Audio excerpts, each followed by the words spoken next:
Assalamualaikum warahmatullahi wabarakatuh. Perkenalkan, nama saya Silvani. Saya adalah mahasiswi dari AKMI JPSDMI Garut semester 3.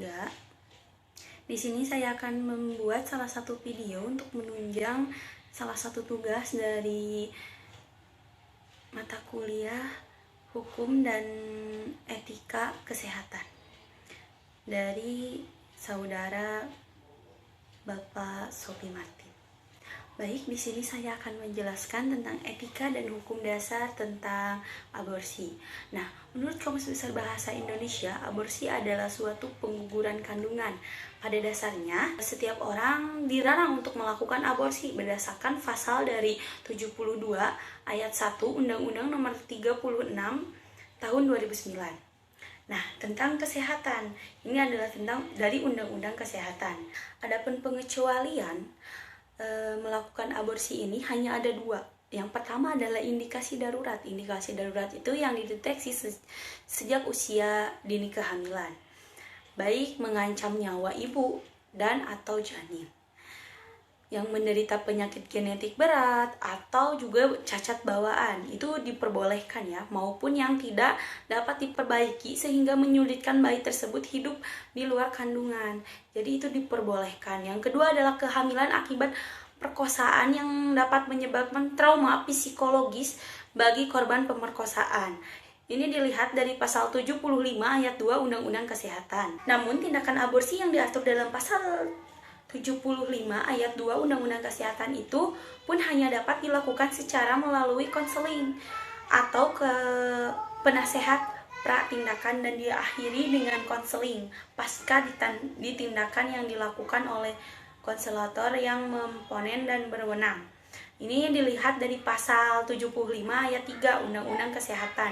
Nah, jadi dalam pasal ini itu juga kita harus konseling dulu. Jangan mentang-mentang kita adalah korban pemerkosaan lantas kita langsung menggugurkan, itu tidak boleh. Jadi harus konseling dulu ya. Selain itu, aborsi juga hanya dilakukan yang pertama adalah sebelum kehamilan 6 minggu, dihitung dari hari pertama haid terakhirnya. Nah, ini juga ada pengecualian, kecuali kalau ada kedaruratan medis bisa lebih dari 6 minggu. Kemudian yang kedua adalah oleh tenaga kesehatan yang memiliki keterampilan dan kewenangan yang memiliki sertifikat. Jadi tidak boleh dengan abal-abal ya. Yang ketiga adalah persetujuan ibu hamil yang bersangkutan. Juga harus ada persetujuan dari ibunya. Dan juga harus izin suami, kecuali yang korban pemerkosaan dia tidak memiliki suami, jadi tidak perlu dengan izin suami. Yang keempat adalah penyediaan layanan kesehatan yang memenuhi syarat yang ditetapkan oleh menteri. Ini dilihat dari pasal 76 Undang-Undang Kesehatan. Jadi praktek aborsi ditentang dalam peraturan perundang-undangan. Sebagaimana disebut atas merupakan aborsi ilegal. Nah, sanksi pidana bagi pelaku aborsi ilegal itu diatur dalam pasal 194 Undang-Undang Kesehatan yang berbunyi, setiap orang yang dengan sengaja melakukan aborsi tidak sesuai dengan ketentuan bagaimana dimaksud dalam pasal 75 ayat 2 dipidana dengan pidana penjara paling lama 10 tahun dan denda paling banyak 1 miliar. Dalam pasal 194 Undang-Undang Kesehatan tersebut dapat menjerat pihak dokter atau tenaga kesehatan yang dengan sengaja melakukan aborsi ilegal maupun pihak perempuan yang dengan sengaja melakukannya. Jadi ibunya juga dapat terjerat. Selain itu, sanksi pidana bagi perilaku aborsi ilegal juga diatur dalam Undang-Undang Hukum Pidana, yaitu KUHP. Ketentuannya antara lain ada yang di pasal 299, pasal 346, pasal 347, pasal 348, dan juga pasal 349. Pada praktiknya, bila ada dokter yang melakukan aborsi, maka masyarakat dapat melaporkan dokter tersebut ke kepolisian untuk diselidiki selanjutnya.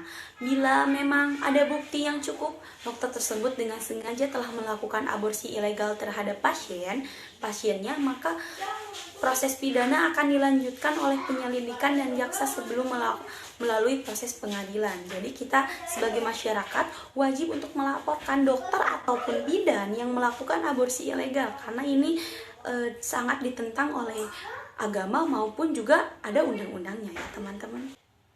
Mungkin sekian yang saya dapat sampaikan tentang hukum dan etika tentang aborsi ini. Untuk teman-teman, mohon untuk dihindari tentang aborsi ini ya.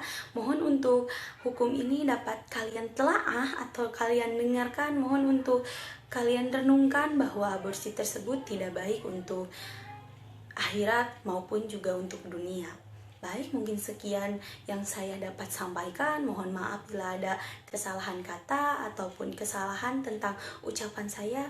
Wassalamualaikum warahmatullahi wabarakatuh.